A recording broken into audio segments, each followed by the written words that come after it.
Hey guys. Let's see if we got this going. All right, looks like it should be okay. Hello everybody. Welcome to the show. Just bear with me while I do a little bit of sharing. Okay. I pre-filmed my video shares this time. Hey Diana, hey KB. Because it was really weird doing that by myself with people watching live last time. It's one thing when Will and I are together, but I remember it being like real awkward feeling, so I did that in advance. But now I'm just gonna kind of share stuff around a little bit. How are you guys doing? So did you guys watch Whodunnit? Did you watch the show?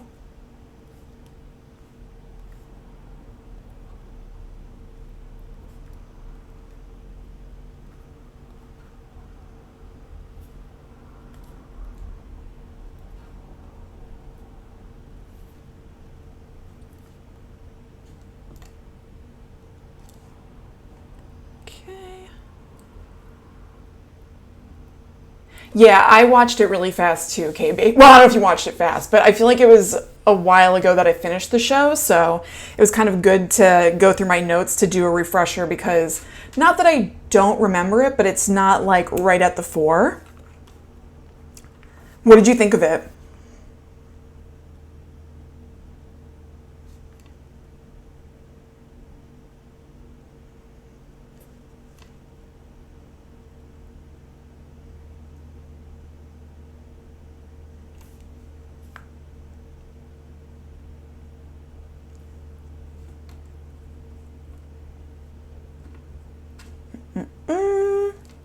Diana, did you watch it?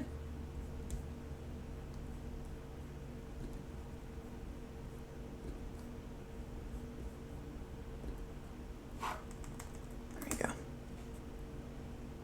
Yeah, you really enjoyed it. I loved it. I think it's great.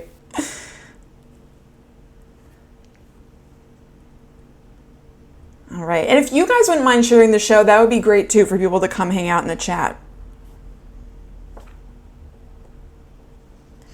Okie dokie.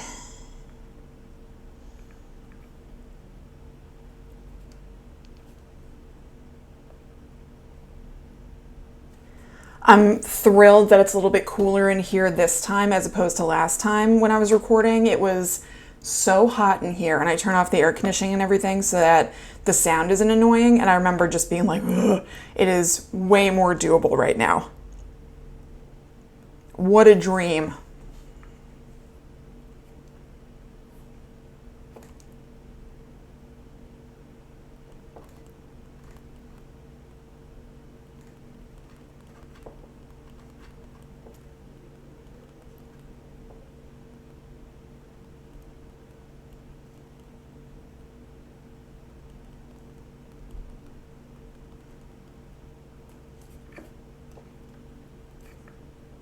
Okie dokie. Tweet fired off. Let's get to Facebook.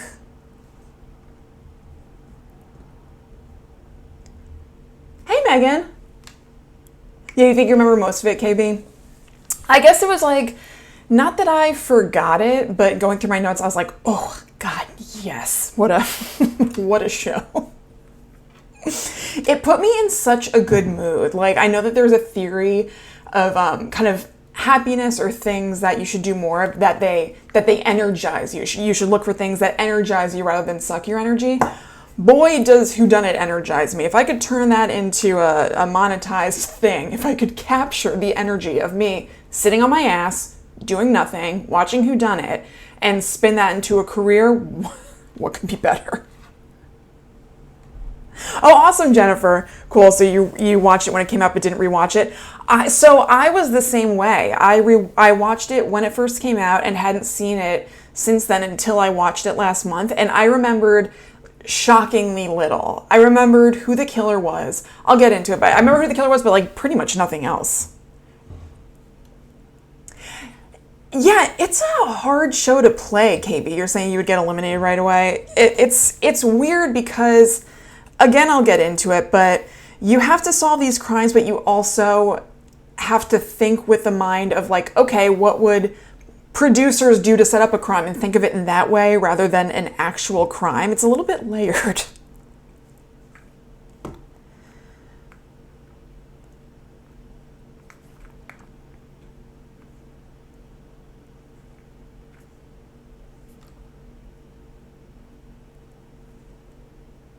You remember a tiger, Jennifer? Yeah, there is a giant cat that really plays into things in a surprising way. Yeah, well, this is one of the things, Diana. Like, you couldn't guess the killer. There's literally no way to. They don't give any killer clues.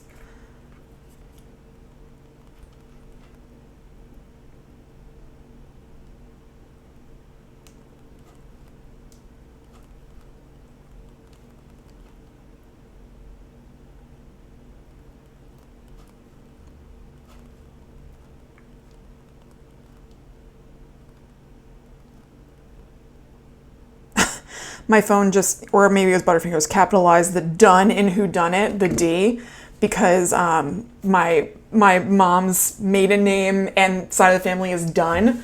My phone must have known that, or just my thumbs knew that.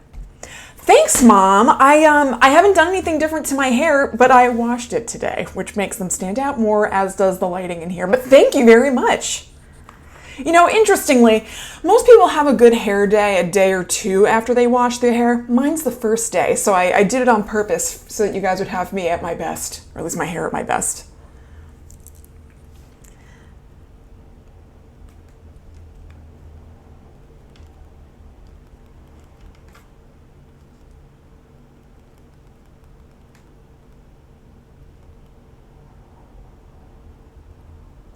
Okay.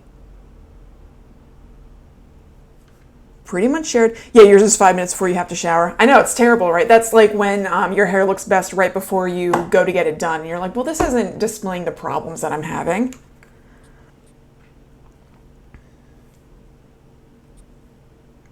All right, one last share.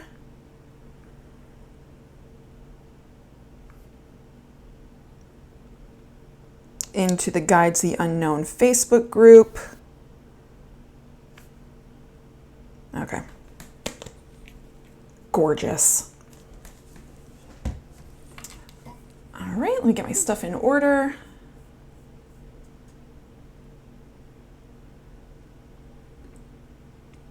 Okay, so I'm going to tell you guys, I'm going to do the chat a little bit differently this time than I did last time, because I felt like last time it was like a little bit jumbled. That's not a judgment on the chat or anything. That's just the nature of how these things work.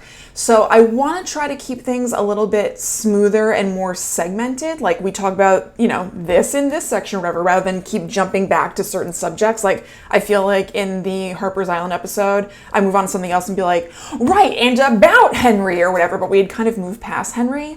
So what I did is that I'm going to have kind of a bits and bobs section at the beginning where I talk about some catch-all things that thoughts I had about the show. And then I'm going to go murder by murder. So essentially contestant by contestant.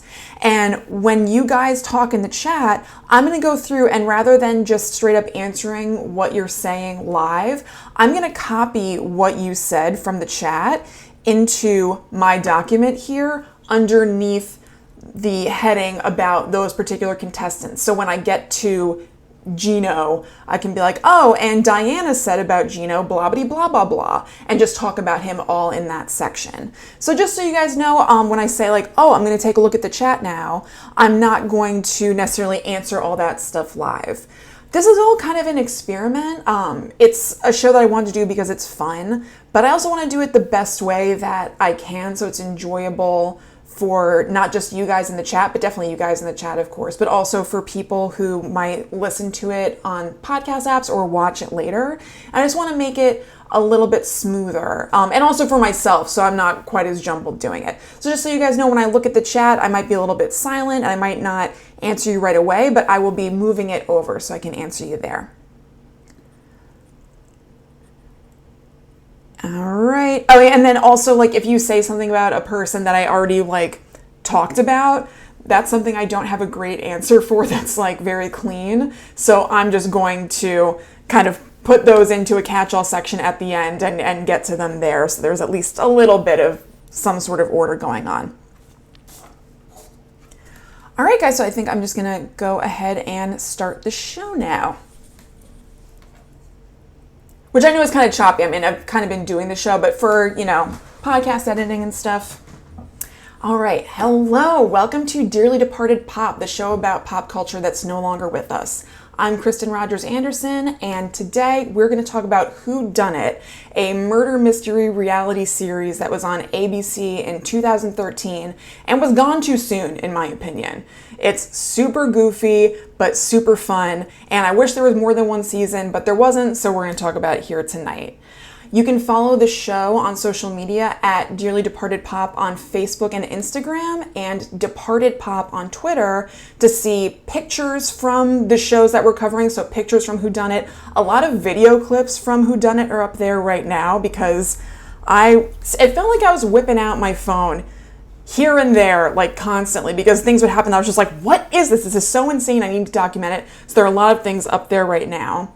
And you can also check out my other podcast, Guide to the Unknown, which is a comedy podcast about horror that I co-host with my brother, Will Rogers. And that comes out every Friday and has a live recording every Wednesday on youtube.com/talkbomb, where you can see it a little bit early if you want. But let's dive into Whodunnit. So here is my deal with the show. Whodunnit came out in 2013, and I watched it live. I'm going to give you the description of the show from Google. Like when you Google it, there's a thing that just kind of comes up as a sidebar, and here's how they describe the show. It says, 13 contestants put their investigative skills to the test in this mystery competition. The players employ a variety of crime scene investigation techniques to find evidence in a series of strange murders and find the perpetrator. As they face a new crime each week, the players, who stay at a lavish estate called Rue Manor, must decide whether to form alliances or go it alone. Not solving a crime means the end of the line until only 3 contestants remain. In the end, the player who identifies the killer wins a $250,000 prize. So that's all well and good, but I don't feel it really paints a complete portrait of the show. First of all, I would like to mention that when they say that not solving a crime means the end of the line, they're saying and leaving out that the contestant who is basically most wrong, in a way I'll describe in a minute, is going to be killed off by the murderer. So the idea, like what they think is going on, is that they think that they're just coming to a manor, I mean, ostensibly. I did some research on the behind the scenes. I don't think that they explicitly said that they definitely didn't know it was a murder mystery thing, but I guess it wasn't totally spelled out what was going to happen. They think that they were picked to come to this manor for a reality show that is solving a mystery and solving puzzles and maybe a crime or something. The conceit that the show starts off with. So the show, screen goes from black to a show. Also, let me mention, I'm going to spoil the hell out of Whodunnit. So spoilers from here on out. This isn't a show that you can really summarize in any clean way, so I'm just going to launch right into it. The show opens with a voiceover from the butler named Giles. This guy is important in the show and in my life for the last month. It is a man named Gildart Jackson, who is married to Jan from The Office. He is a British gentleman in real life, and he is really Britain it up in a big, big way to play Giles, the butler of Rue Manor. So there is a voiceover where Giles says he's only been the butler there for a few weeks and he must follow murderous orders. Quote, 13 strangers will be arriving to play a game. What they don't know is, the game is murder. What? What do you mean the game is murder? I couldn't tell if that was kind of a wordplay where you're like, like this heat is murder kind of thing, or the game is murder, noun. I don't know. There's a lot of really weird wording in the show, which I'll go into. So the people come in, they say they know they're involved in a mystery game, like I said. Giles greets them at the door, and he says that they're going to reconvene once, the manor bell rings, and gestures to this giant bell with 2, traditionally dressed maids on either side, and that they'll find out what the game is all about when the bell rings. But they don't get to get that far because before the bell gets a chance to ring, one of the contestants is killed. So everybody runs to them and Giles reads out the rules of the game, which have been written and given to him by the killer themselves. He tells them that her death is no accident and that one of them is the killer, but he has been tasked to speak on their behalf, the killer's behalf, through a note that was, quote, slipped under the door to his butler's quarters. Off to a great start. So here is the notes. I'm going to do it verbatim first and then kind of like spin off and tell you how the episode structure works in my own words. So the note from the killer to Giles, slipped under his butler's quarters door, says, "Dear mortals," first of all, very dramatic. Also, maybe a little bit of a reference to the Haunted Mansion because the Haunted Mansion in Disneyland/World has a real like foolish mortals kind of motif. "Dear mortals, you've all been selected to play my diabolical game of life and death. Your job? Stay alive long enough to discover who I am. You can only do that by being the best at solving the crimes I put before you. Fail, and you may be the next to die." Okay. I gotta divert for a second. I glanced at the chat and I saw it say David LOL. I was afraid that was referring to the Dear David technical difficulties that we've been having lately. And I was like, oh crap, did I glitch out or something? But there's somebody named David in the chat. Hi David, nice to see you. Okay, let's see. Fail and you may be the next to die. I had to make an example of Sherry because she showed her incompetence by breaking a champagne glass. Her clumsiness cost her her life. Did you really think a cheerleader was ever going to become a worthy adversary? As for the rest of you, the living, here are the rules. First of all, rude. Of course a cheerleader could be a worthy adversary. And I also feel like the killer has like a very low threshold for disappointment if breaking a champagne glass is a problem. Really sets an iffy precedent. So here is how the episode structure works, basically from here on out. After this murder has occurred and everybody's like, okay, here's the deal. After a murder happens, they investigate the murder scene. So they can either go,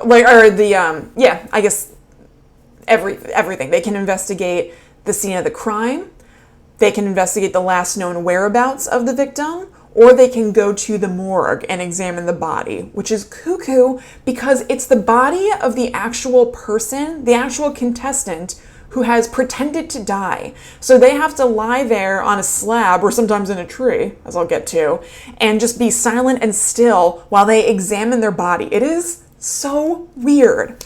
So they can investigate those scenes. After that, they have time to mingle and share information. As the description said before, alliances are formed. People either share things or don't, or withhold and try to bargain. It becomes a whole mind game. After that, they receive an additional riddle from Giles about that murder that leads to further clues. And then they take the information that they've gathered from the clue from Giles and from them checking out the murder scenes and getting whatever they can from the other people there. And then they have to state their case to the killer. So they go to like the library where there's a camera set up, not unlike the camera I'm talking into right now. Is that you, killer of Rue Manor? Well, here's my case. They go to the library and they're like, so you must have thought you were pretty clever planting that bomb or whatever. And they lay out what they think the killer did to the killer, who's ostensibly on the other side being like, very good, a worthy adversary you are, or being like, foolish mortal, you know nothing, or whatever. So they state their case, then they go to dinner.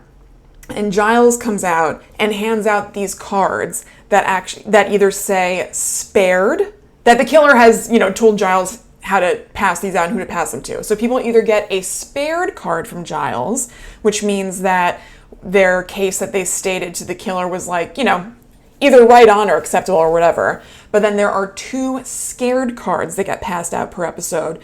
One to the person with like, they're the most off basically, and then like second most off. So the 2 people who get the spared cards are aware that the killer doesn't think them a worthy adversary. They didn't do a good job stating their case. So they're going to be the next ones to die.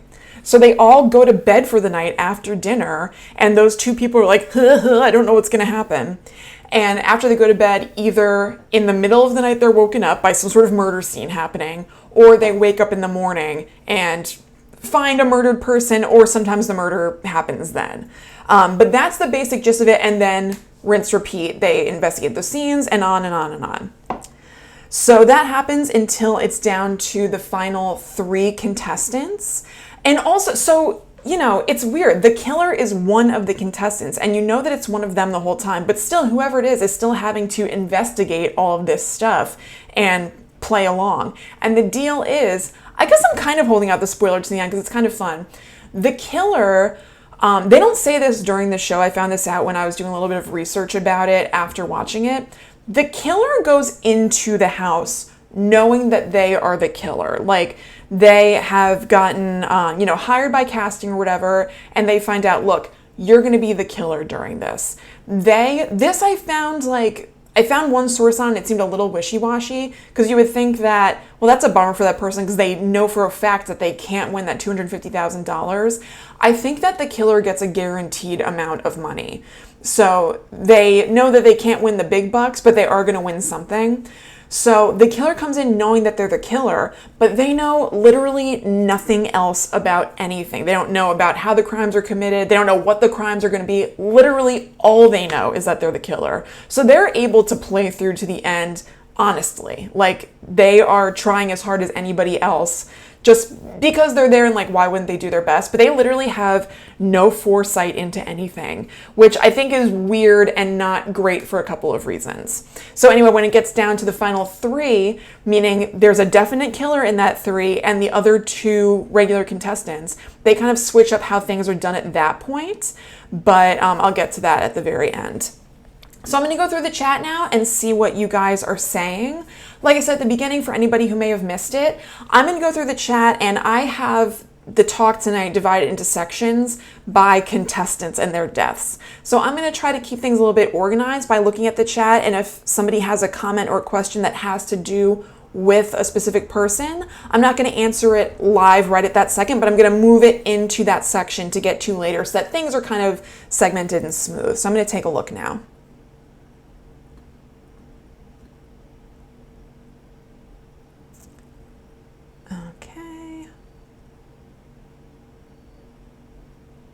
Oh, nice, Karen, at work in the break room. Sweet. Hope you're having a good break.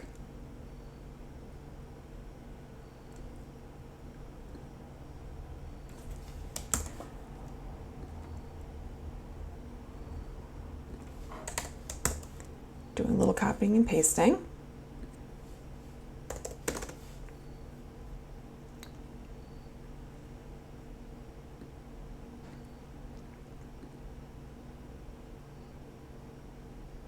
Hey, Bobby Doodles.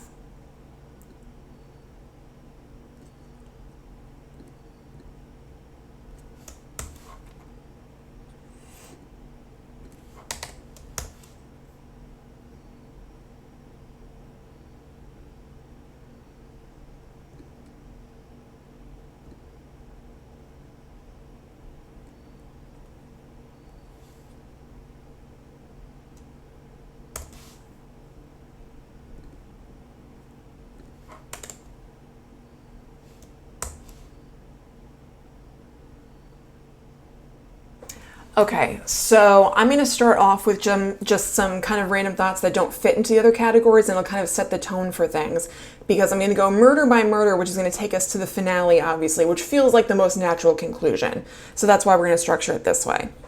So first of all, the whole premise of the show is so weird because it requires normies to act. Like in other reality shows, even if people are acting fake and people have lots of complaints about things seeming scripted or whatever, it's still a different vibe than the contestants having to act like they think that they are dealing with actual murders and that they themselves may be murdered. That is such a heightened level of acting.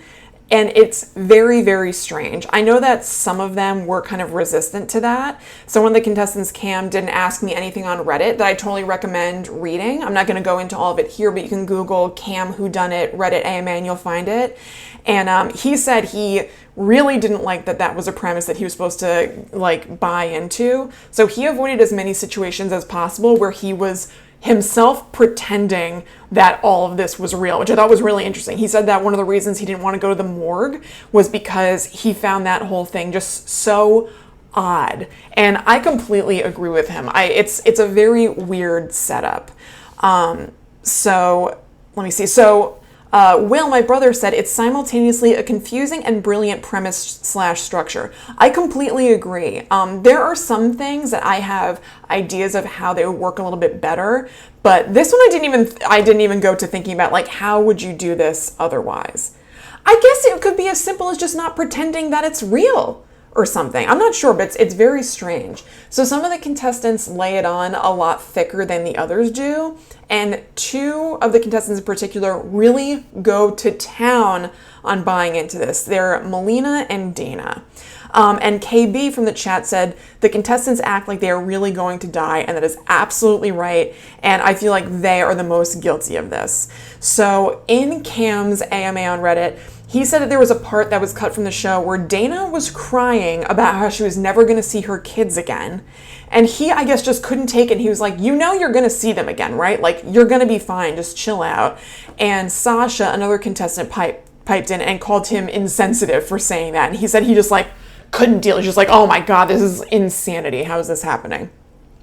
Melina also, in particular, would cry a lot, and they would be at the dinner table where they're handing out the spared or scared cards, and she's like losing her like crap about it.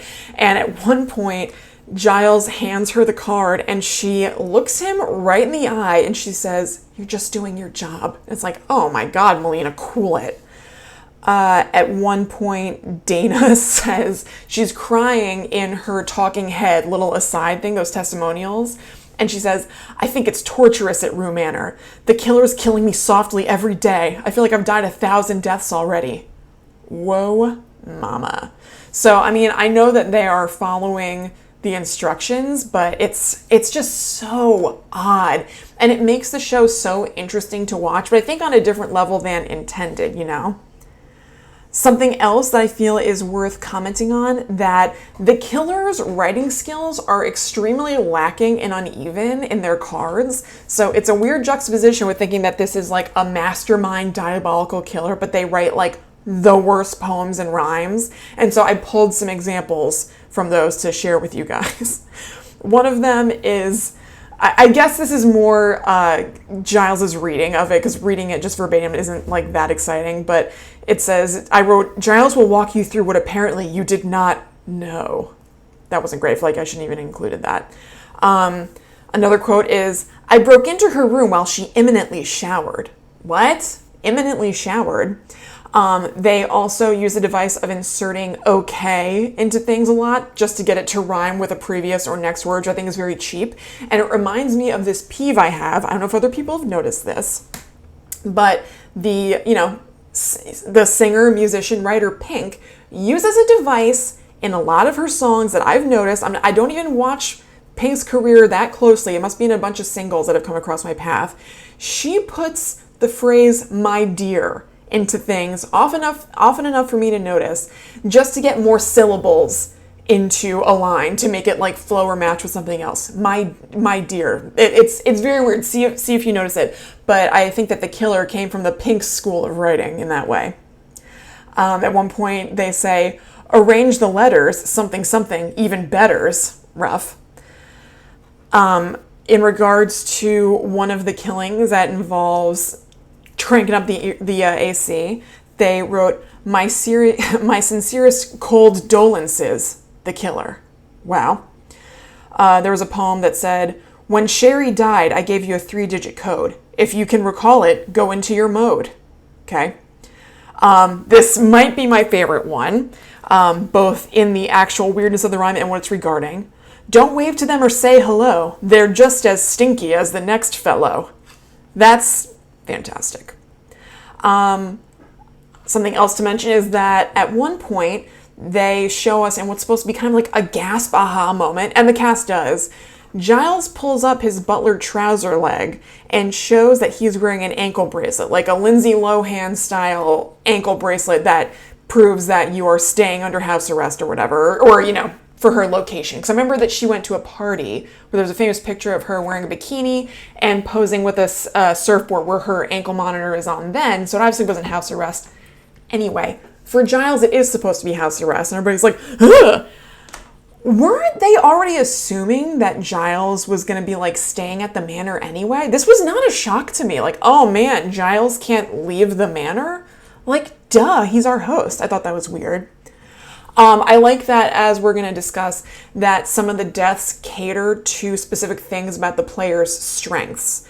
I kind of wish I divided that into the other stuff. Let me do this real quick, actually. I have to cut this out of the main thing.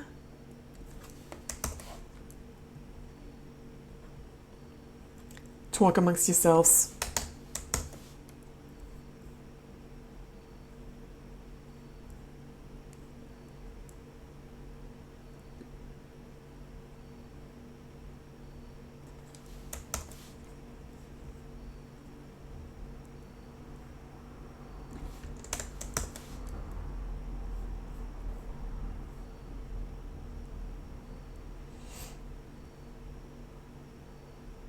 I'm just glancing. Bobby said somebody give me an award. I don't even know what it's for, but I'm happy for you to receive an award. Somebody give it to him.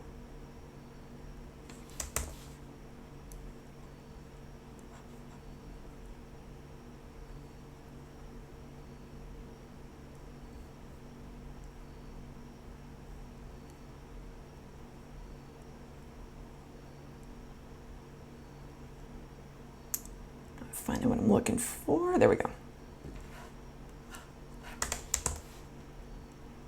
Okay.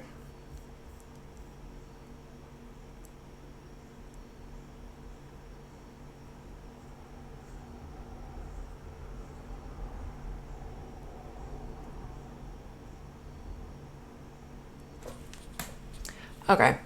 So another thing that was weird is that they kind of had to play like with levels, basically, because these crimes were put together by producers and not professionals or anything. So there were a few things that I heard them talk about either in Cam's AMA, or I also found this video on YouTube that you can find if you Google Whodunnit Reunion. It's a video of a podcast where a bunch of the cast members talk to somebody. I think it was called like Steve's Podcast. I'm not totally sure, but definitely Google Whodunnit Reunion on YouTube and it'll come up. And they said, like, at one point there was an outlet that was blown out and they couldn't tell whether, oh man, I wish I'd written this down. This is the worst. It was something where they were like, is this supposed to actually be done badly, or did the producers just do a bad job of it? Like, did the killer try to do this kind of thing as a feint and we're supposed to think that, or is it just that it just happens to not be that well done? So it was weird. In particular, Cam, Ronnie, and I think Don, who are 3 contestants who have worked kind of adjacent to law enforcement, said that they had to put that part of their brains to the side because they would look for things that you would look for in an actual crime scene, or discount things that you would discount in an actual crime scene. It doesn't really apply to this game as you play it. And also, with the way that you play it, a strange thing about it is that you can't totally play along at home, because every once in a while, the contestants would mention things about the house that you didn't see as a viewer, so you couldn't possibly know it. So I think that the appeal of a lot of things that are mysteries are that you can yourself try to figure out alongside the contestants. And in this thing, I realized like midway through that you really can't do that as an audience member. So you kind of just have to let go and enjoy the ride.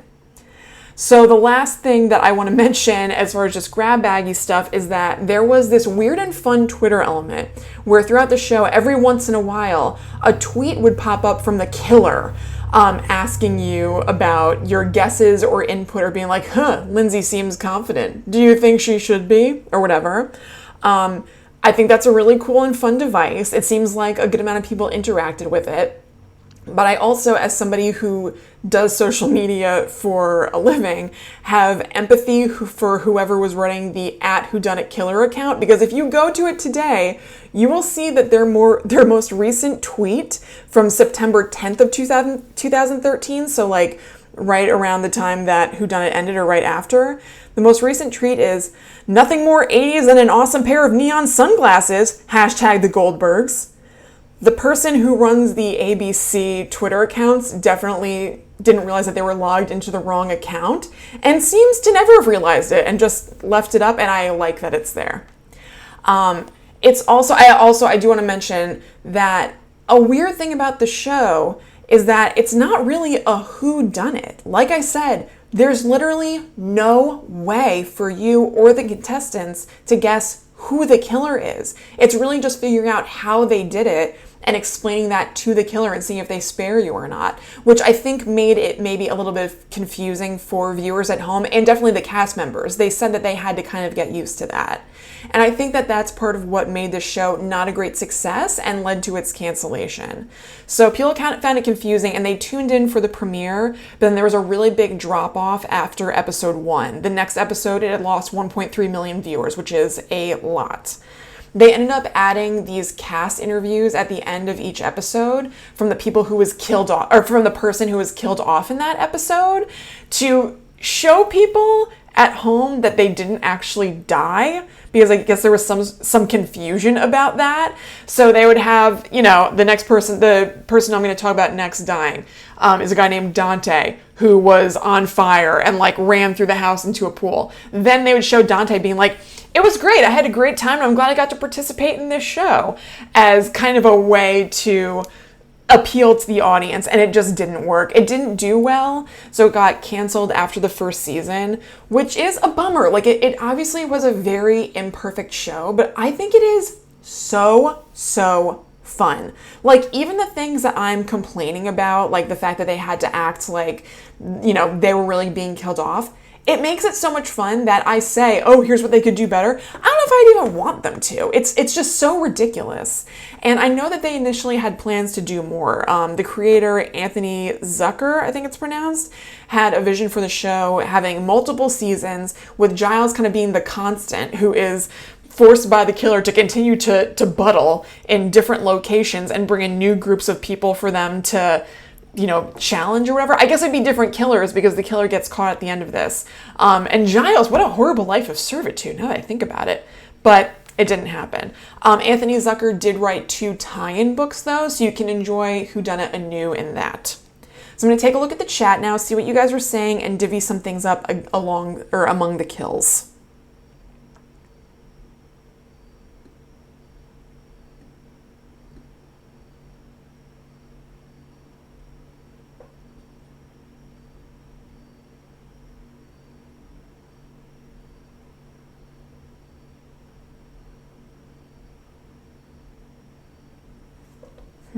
This format is hard because I want to say things that you guys were saying.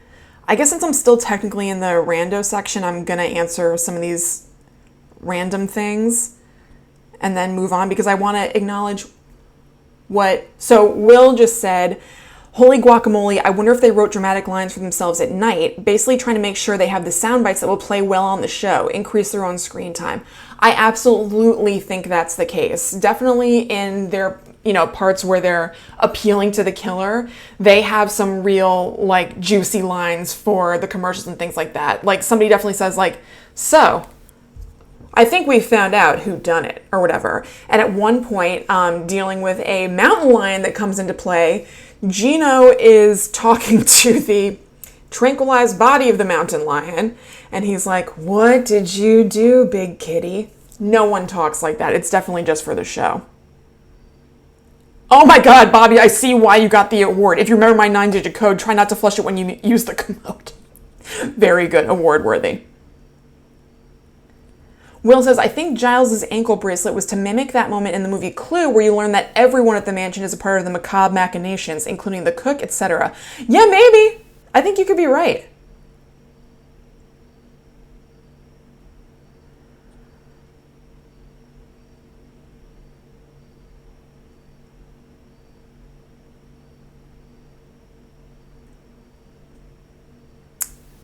Okay.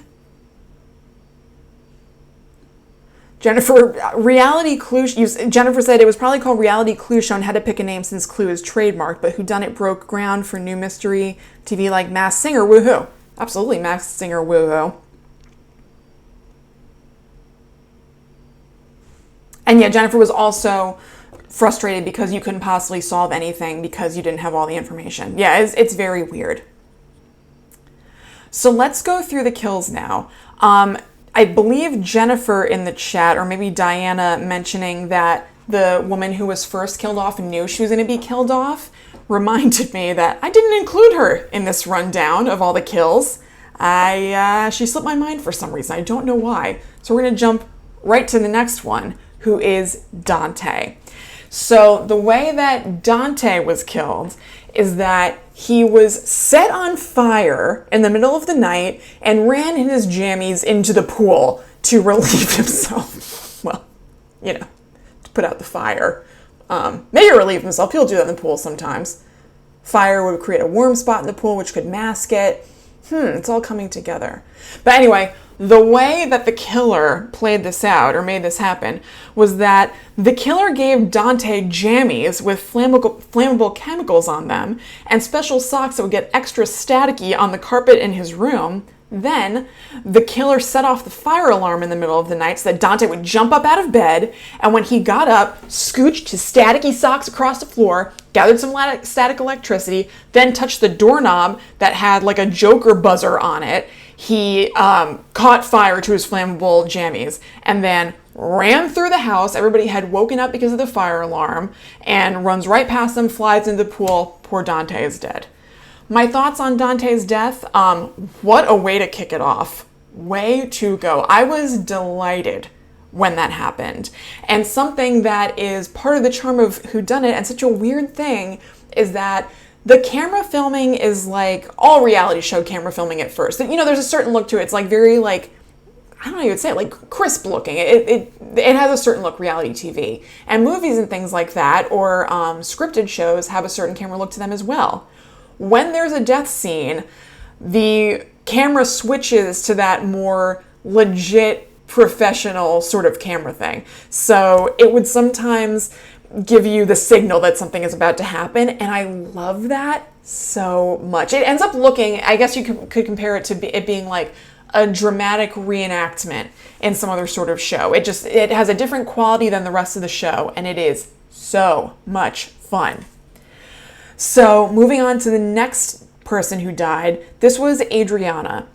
So she was watching TV, and not just any TV. I posted this on the Dearly Departed Pop in social media. That's at Dearly Departed Pop on Facebook and Instagram, and Just Departed Pop on Twitter. She was watching Rock of Love with Bret Michaels, which is almost certainly going to be the subject of a future episode of this show because I love that show. I've watched it multiple times. There'll be no mystery for me there when I rewatch it, but it's one of my favorites, and I can't describe to you my delight when I realized that that's what she was watching.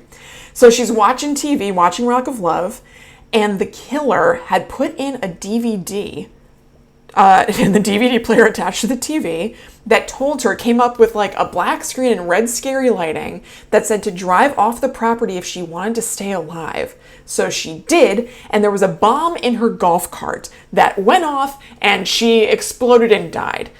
This was starting a pattern. Not really a pattern in that they were connected chronologically every time, but this happens multiple times, of a very unnecessarily complicated death, just so that it could give the other contestants something to be thrown off by and something to work with and give them red herrings and things like that. So listen to how weird this is. So there's a bomb in her golf cart, yes, but this is how it went down. She went to open the gates with the clicker for her golf cart, and that actually activated a camera for the killer to watch her. I don't know why the killer couldn't just have a camera trained on her the whole time. The clicker sets off the camera, so now the killer can see, completely dependent on her doing that, and they see her there, and then they're like, okay, now's my time, and then they set off the bomb. Why wouldn't they just have a camera trained in that area and then set off the bomb when they see that she's in the golf cart? Very weird, but it gives them lots of stuff to play with.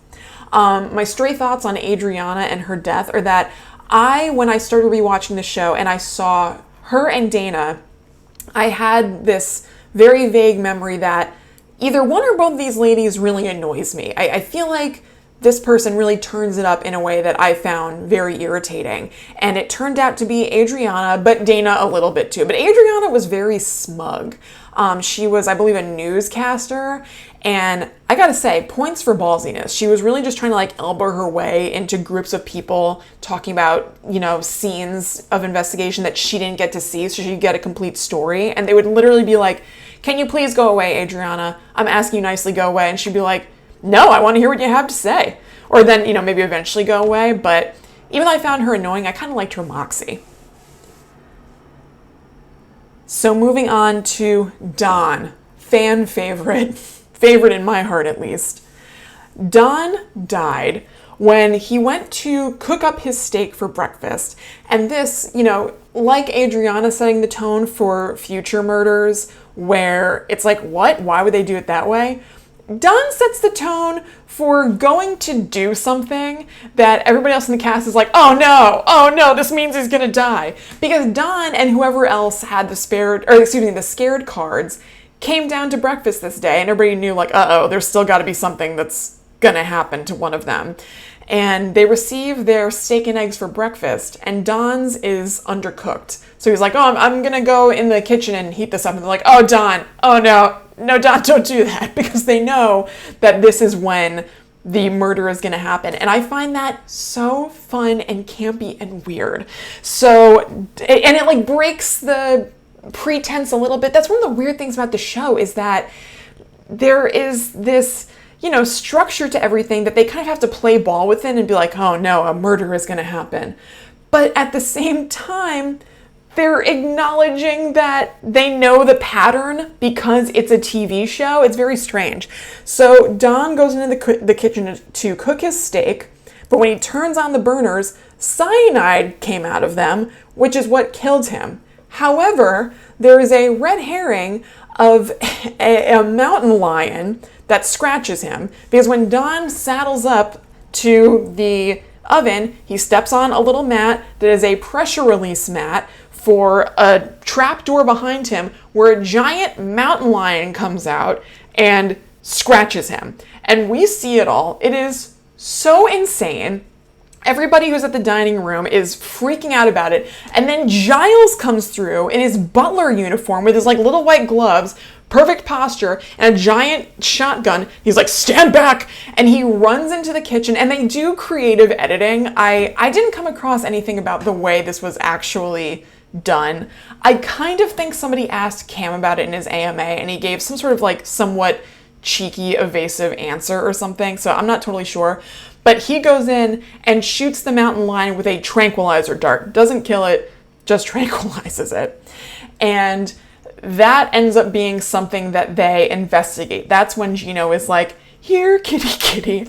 What secrets do you have for me, big kitty? I just lapsed into another regularly used kitty line, I guess.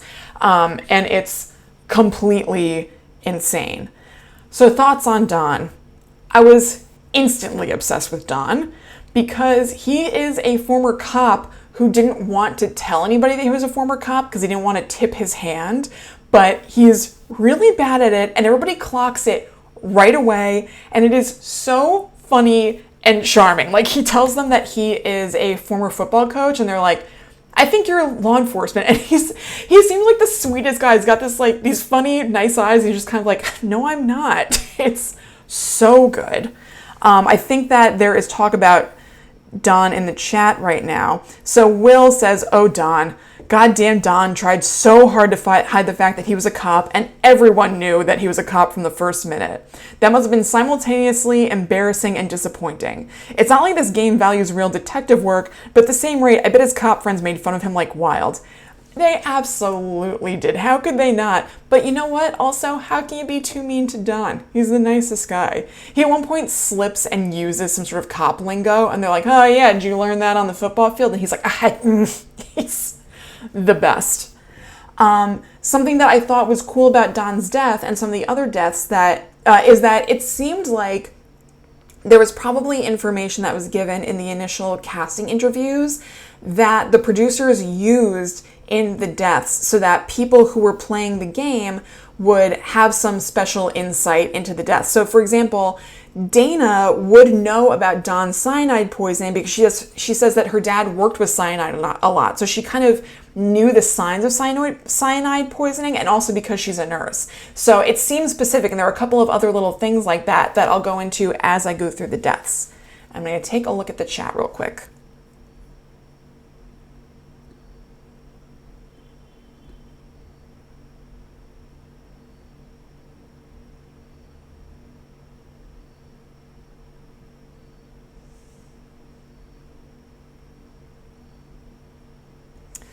So Will says, if I were a contestant, I know I would have constantly been concerned with examining the bodies. I'd always wonder how trustworthy the gory makeup is. That's definitely one of the problems. You can't be 100% sure that something is meant to be a clue, or it's maybe just not done quite right or something.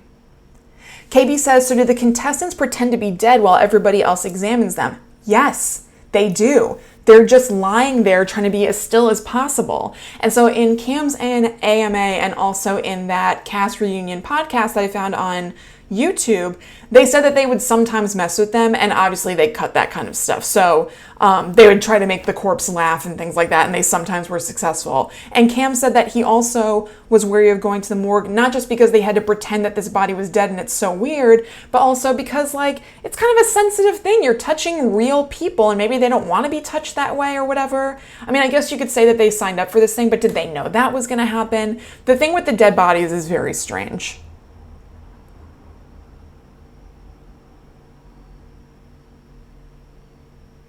Yeah, KB says that she loved Don, but when he went to the kitchen, she knew that he was a goner. Absolutely. Okay, so let's move on to the next death. The next person who died was Ulysses. So this happens when they take a little field trip. They leave Rue Manor for the episode. I didn't like it. I only want them in Rue Manor. I don't want them to leave and go on a cowboy adventure. So they went on a cowboy adventure. They take a field trip and they go horseback riding, and the killer takes a wooden plank with 2 nails in it that they've coated in poisonous oleander goo that they made with a mortar and pestle, and spike him in the leg with it, and so he's poisoned and dies. They also put a snake in his saddlebag to make people think that it was that. So thoughts on this mainly is just that I love it when they put them in matching outfits. They put them in matching jammies for when, for when Dante died, so they could all be outside when the fire alarm went off. Well, I guess the fire alarm actually did go off. There's no need for air quotes. But they're all wearing matching jammies, and the women all had matching red hair bows. I think it's very funny. And then they went on this cowboy excursion. They were all wearing plaid shirts and jeans. It's great. Also, a thought during this is that I like it when Giles leaves them and tells them to go split off and do their work by saying that he's going to go take a tinkle. Very weird. The weirdest show. Now, moving on to one of my favorite deaths, Dana and Sasha. So Dana and Sasha kind of had a little bit of an alliance and just friendship, in that they were both like Southern belles, and also in that they were annoying and other people didn't like them. Their death, though, it honored them beautifully because it was so cool. So they are turned into frozen statues posed with one of them, I believe Sasha, sitting down at a piano in the foyer / kind of like main great room, like acting like she's playing, and then Dana posed at the piano like she's listening, and like they're fancy ladies having a nice parlor night. And the way that it happened was that the killer snuck into Sasha's room, knocked her out with chloroform, and then put her into a wheelbarrow, then broke into Dana's room and made her wheel the wheelbarrow at knife point over to an elevator that went straight down to the morgue.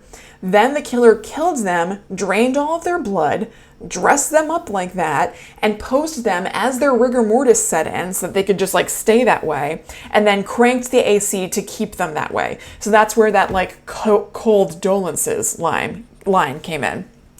So my thoughts on this episode, beside that just being like very, very cool, it was really suspenseful for them to come down and see them like that. It felt like a different kind of death. During the riddle challenge of this episode, something else really weird happened that is hokey, but I actually ended up finding weirdly creepy in a small way. During the riddle challenge, they're led to a room. It was kind of a cinema room where there are dolls of themselves that looked all messed up. So it was supposed to be like Sasha and Dana are almost dolls being posed. There are all these dolls of the rest of the contestants.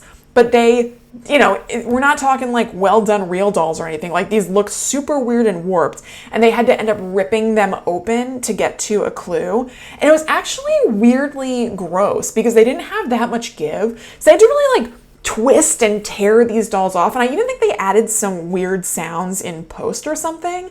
So I found it like surprisingly kind of gross in a cool way. So Diana says, I'm so glad they didn't create any romance drama. Diana, you're right. That's not something that I thought about off the top, but yeah, there is none of that. It's just, you know what? It's just good old detective work. They're there to do their jobs, do them well, and get out. I bet there were some like crushes behind the scenes or whatever, but they didn't really go into it. Okay, so Gino's death. So this and the Dana and Sasha deaths were definitely like horses of a different color. So Giles comes in after their dinner and he says that the killer says that they're going to have a night off, and he phrased it kind of carefully. Giles says, quote, the killer has made it clear that they would not like to kill anyone tonight. They wouldn't like to kill anyone tonight, or they're not going to. It's something to pay attention to. But I guess Gino forces their hand a little bit. They still put things in place, but I guess maybe it was a little bit of a test for Gino that he failed.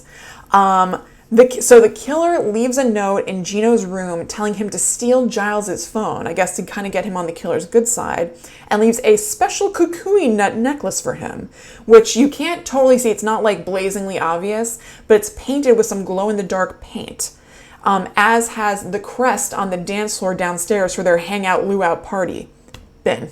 I don't know how I structured that sentence. Anyway. So the plan was for the killer during their luau, which involved Giles doing the limbo and everybody wearing leis and stuff like that. And also, of course, led to an inevitable like get laid joke. It was a big gasp. The plan was for the killer to cut the lights and then kill Gino with the necklace. They'd kind of fashioned it as like a garrote that they could just like pull on either side and strangle him with the kukui nut necklace. But they also planned for Gino not to play along and have a plan too. He didn't come downstairs wearing the necklace that they originally planned to use as the murder weapon. So the killer ended up cutting the lights. They put on their night vision goggles they had stashed in a drawer, and they shot Gino with a silencer. Then, in true like above and beyond fashion, they dragged him to that crest that I mentioned that they had painted with glow-in-the-dark paint, so it could be kind of like a big bullseye for them to drop the chandelier from the ceiling on him and throw everybody off and make them not be able to have them assume that he was killed when the chandelier dropped and not necessarily assume gun and silencer right away. So my thoughts are that during this episode, I was very concerned for Giles because I thought that clever wordplay about not wanting to kill anyone that night could mean that they were going to kill Giles instead. Also, speaking of Giles' cell phone being stolen, so like Gino stole the cell phone, and apparently that showed the killer that, he's willing to, go low. And even though the killer prompted him to do that, they don't really respect people who are, duplicitous. Earlier in the series, the killer calls Giles on his cell phone, and they show him lift his phone and answer it, and his background is the Manor of Rue crest. Is the crest of Rue Manor. So Giles has been the butler of Rue Manor for just a matter of weeks. Doesn't seem to have any long-standing ties to it, but he's all about it enough that he took a picture of the crest somewhere and made it his background. I guess you could also say that maybe that cell phone was supplied to him by the killer to be just a direct line between the two of them, but I prefer to think that Giles just really loves Rue Manor. This is the episode in Murder where the contestant Ronnie, who I like a lot and plays the game really well up to this point, I'll say he's smart. He's one of the people who's in law enforcement. He's a bounty hunter, which he doesn't let everybody know right off the bat, but he is. he's been having good observations. He has been trying to kind of play both sides sometimes and being a little bit sneaky. But in general, he's somebody who I think they want you to root for. I was rooting for him. He has this bonkers theory when he goes to plead his case to the killer about maybe the killer trained a monkey to climb up to the chandelier and lower it down on Gino because he couldn't figure out how else the chandelier got lowered. When he was on that podcast episode, which I'll link to in this YouTube video once it's up and edited, and I'll also link to the podcast episode in the show notes for the podcast version so you guys can take a look at it. But in that podcast episode, he said that he was just at a total loss for what happened with this crime. He just did not get enough information and he really had no idea. And it was coming down to the wire for when he was going to have to go plead his case. And he just kind of like looked around the room he was in, and there was, I think there were sculptures of like hear no evil, see no evil, speak no evil, like the monkey things. And he was like, screw it, I'll just go with that. And animals had been involved in things to that point. There was the snake at Ulysses' murder scene. There was the mountain lion for Don, so he was like, screw it, I'll just go for broke. I felt a little bit better about that, hearing him talk about it after the fact. It seems like he totally knew it was ridiculous, but maybe for the cameras or whatever, he had to buy all into it. And I guess just in case, basically. I also liked that, I think it was this murder, I'm not 100% sure, but another thing where it seemed like the producers who put together the murders were using knowledge of the contestants' histories is that Chris knows about bullets because her dad was a cop. So she would have a little bit of knowledge about how those things worked. Oh, you know what? You know what it was from? That was from the first murder that I forgot to talk about. They found a bullet during that murder, and Chris knew something about the striations on it, I believe. And she said it's because her dad is a cop. So it seemed like these things were thoughtfully planned out for these specific people. So now the next murder was Ronnie, and this one really, really threw me. I was very confused by this. I had almost no guesses about what happened while I was watching it. So to shorten it, because it's another convoluted thing, he drank a cup of tea that had creamer in it that was spiked with poison. It was this poison called ricin specifically. And then he went into a hot tub because they were having like a spa day kind of thing. They got to have a little relief from the killer and go take a spa. Take a spa. He turned on the jets in the spa, which triggered the liquid nitrogen tank that the killer had attached to the hot tub.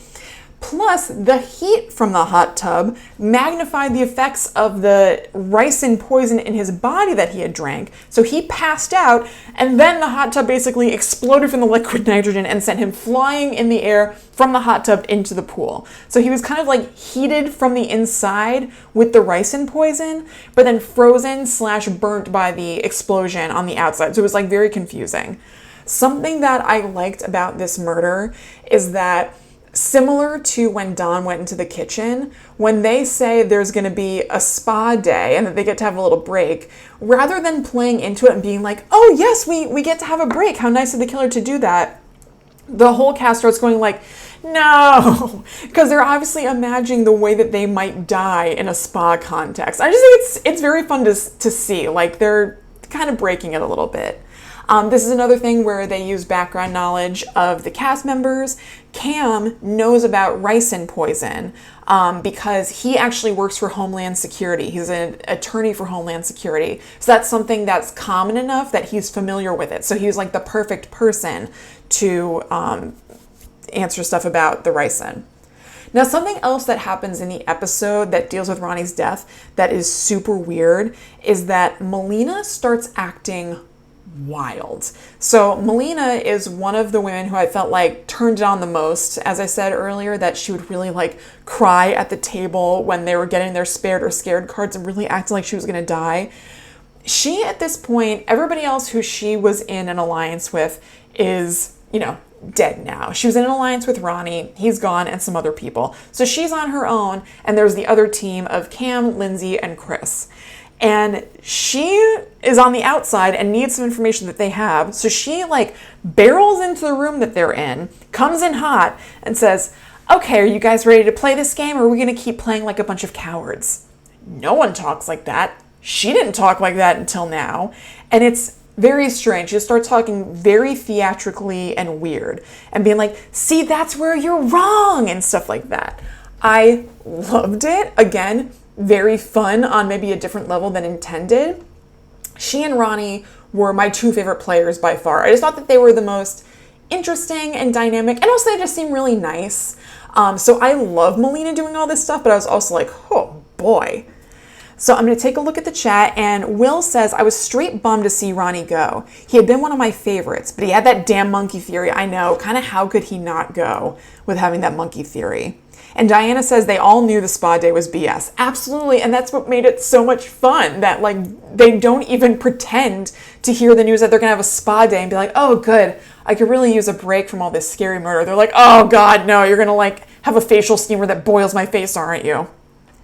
Will says Melina put up a damn good fight, and Lindsay straight up got it all right. Yes, Lindsay the entire way through was calling the killer.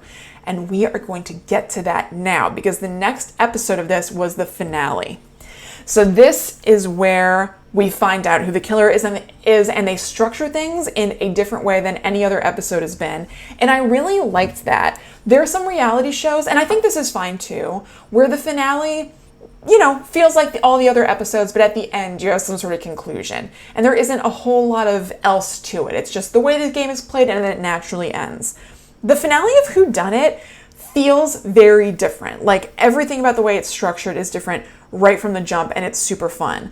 So it starts out with, so it's only Cam, Melina, Lindsay, and Chris left, and they start out going into a limo away from Rue Manor. There's something where the killer is like, you deserve a little time off or something.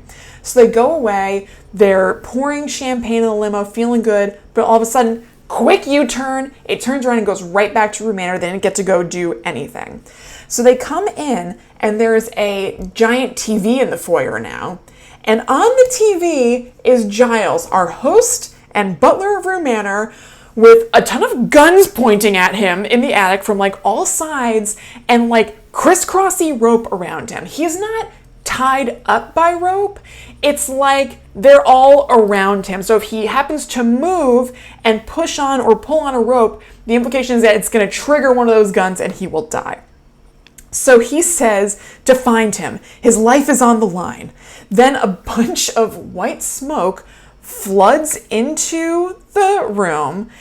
Everything's opaque, you can't see anything, and when it starts to clear out, you see that Melina is missing from this. She's nowhere. So at first, I think a natural implication is something that Lindsay points out is like, okay, so she was relieved because it was either Melina or Lindsay, I believe, that were going to be, they got the scared cards. So at first she could be like, oh, thank God, like Melina's the one who's killed, I'm all good. But then she was like, or is Melina the killer and she's disappeared and she's going to come kill me? I think that that's a really good way to look at it. Like, that's what I was inclined to think when I first watched it. I'm pretty sure that I thought the killer was Melina, partially based on that and something else. So they do eventually find Melina. They find her strangled with the Kukui necklace, which was plan A of killing Gino, and I guess the killer went back to it because they didn't get to do things that way and they wanted to. They see her dead, but they don't examine her body. There isn't a scene like in every other episode where they go to the morgue for clues and things like that.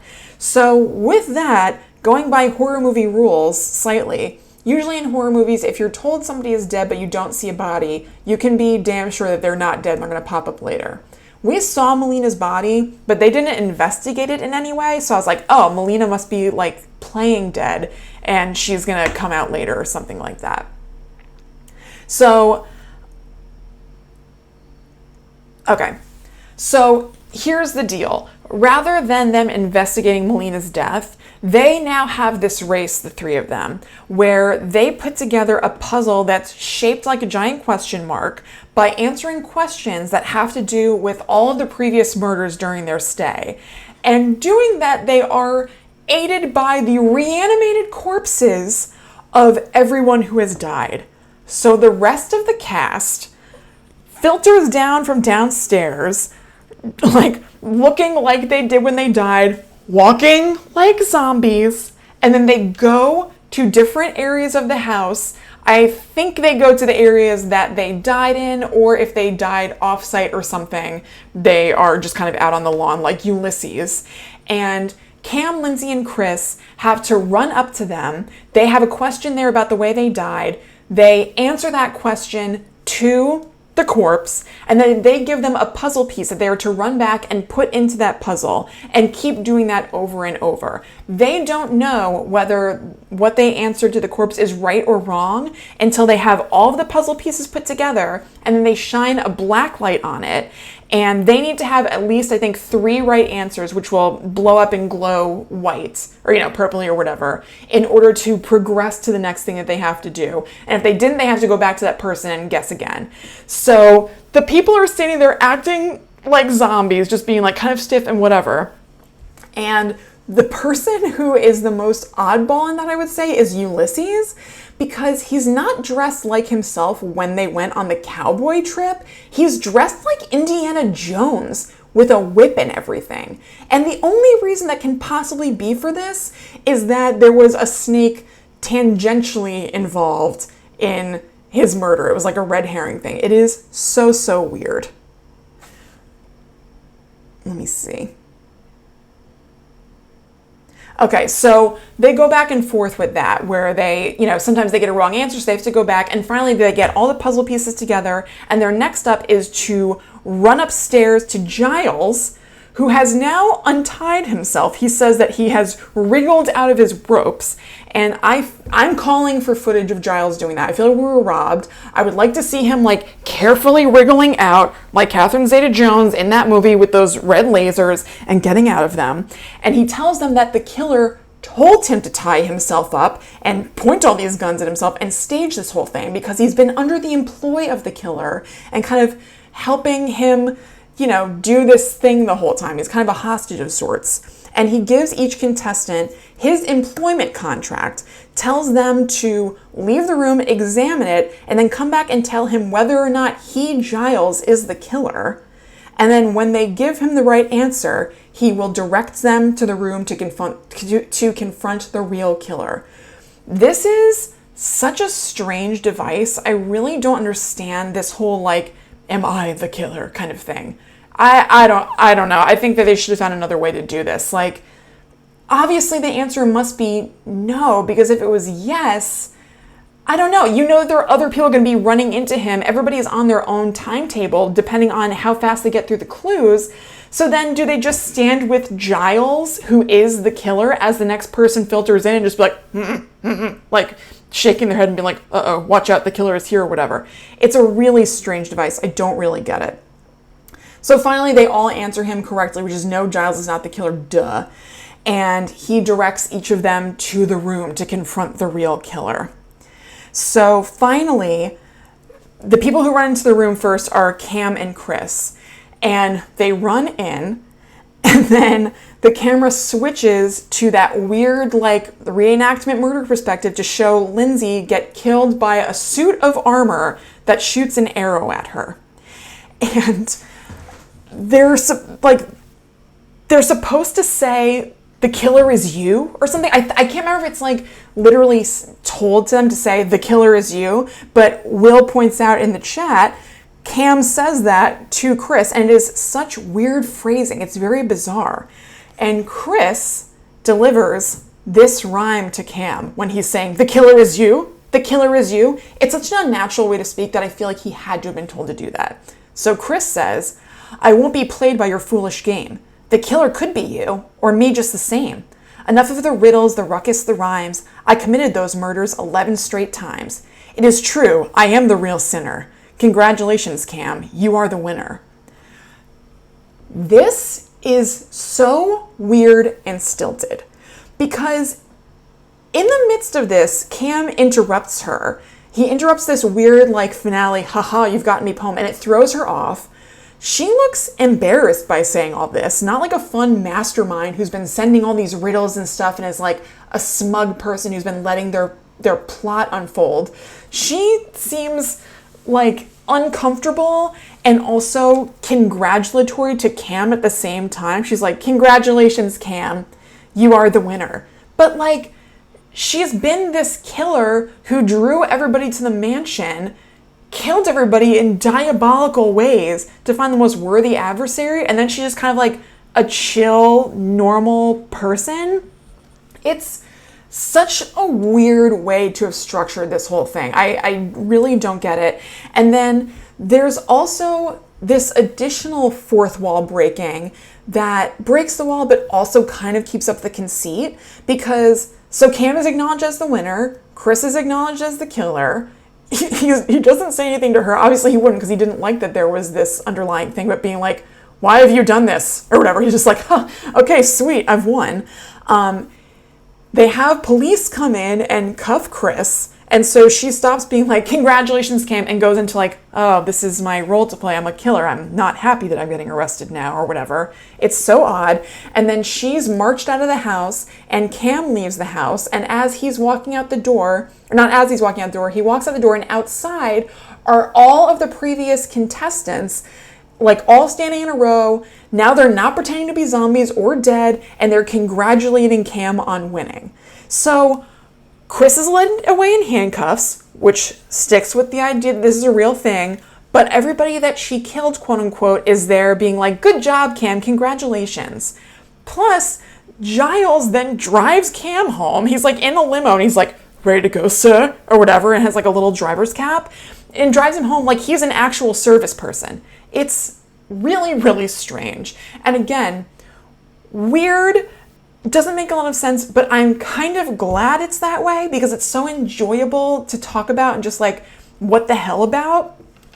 But I kind of wish, I think it would have given it a very different vibe, but I kind of wish the conceit was not that there's a killer among them. Because first of all, it doesn't really add anything to the game. You would think that it would, but like we said, this game is really more a whodunit and how the murders were played out than a whodunit.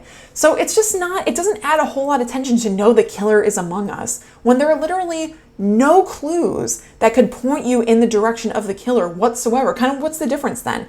So I kind of wish that the killer was known to be not one of them, an anonymous person who has ties to the house, or I guess going with the idea that Anthony Zucker had is just some sadistic person who's like kidnapping Giles and bringing him to location to location and having him, help him, like put out these murders or carry out these murders, so that when you finally go to the room with the killer, there's some gravitas to it where Cam is like, they whittle it down some other way. So there is one single person, and Cam goes in there and is like, oh my God, I'm about to meet the killer, this stranger who's been doing this whole time.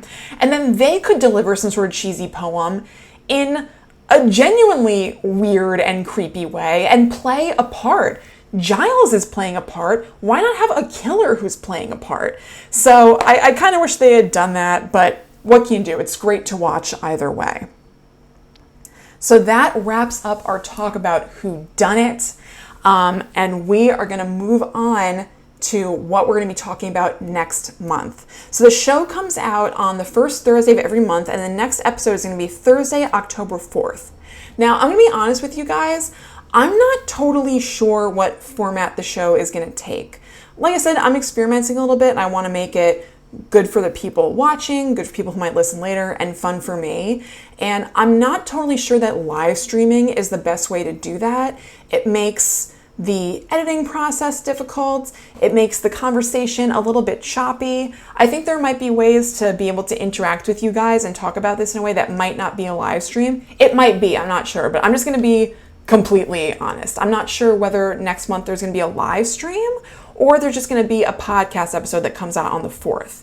So follow at Dearly Departed Pop on Facebook and Instagram, and Departed Pop on Twitter, because I'll definitely let you know what form it's taking before then, but I'm not 100% sure. However, I am 100% sure of the topic that it's going to be.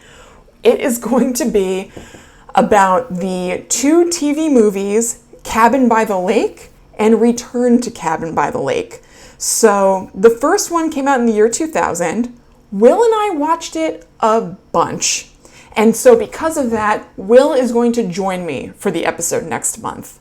Let me tell you the IMDb description of this movie. The IMDb description of this movie in particular is so funny that when I looked at it, I originally had plans to do another, a different topic for next month, but I wasn't totally settled on it and I wasn't totally loving it. So I was like, let me just take a glance at Cabin by the Lake. Took a look and saw this.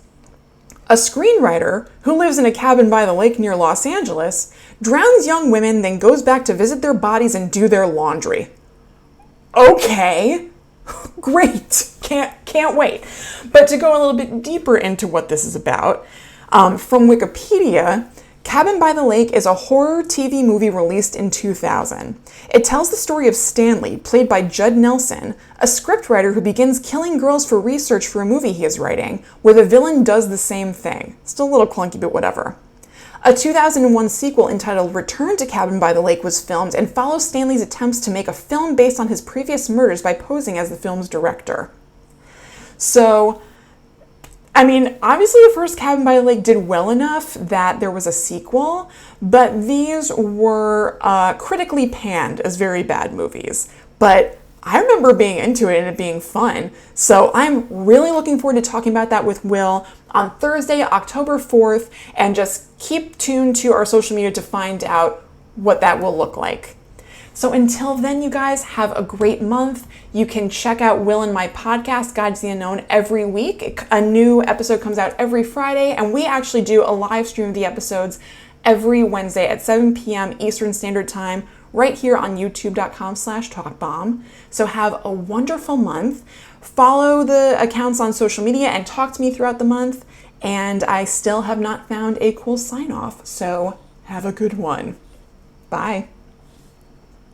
All right, that's the cutoff for the podcast version. I'm glad you guys had a good time. Good Diana, have a great night. David, I'm glad that you had a good time too. That's awesome. Welcome. Thanks for encouraging people to hit the thumbs up. And yeah, I hope you guys liked the show. I hope that you enjoyed watching Whodunnit and this gave you an excuse to watch this wacko thing. And if you didn't watch it and you were just joining this anyway, I totally encourage you to do so. And I'm very excited to check out Cabin by the Lake and see what that's like. So have a great night, guys. Thanks for hanging out, and I'll talk to you later. Bye. As it takes me 10 minutes to log out. Okay. All right, I'm actually stopping. Bye.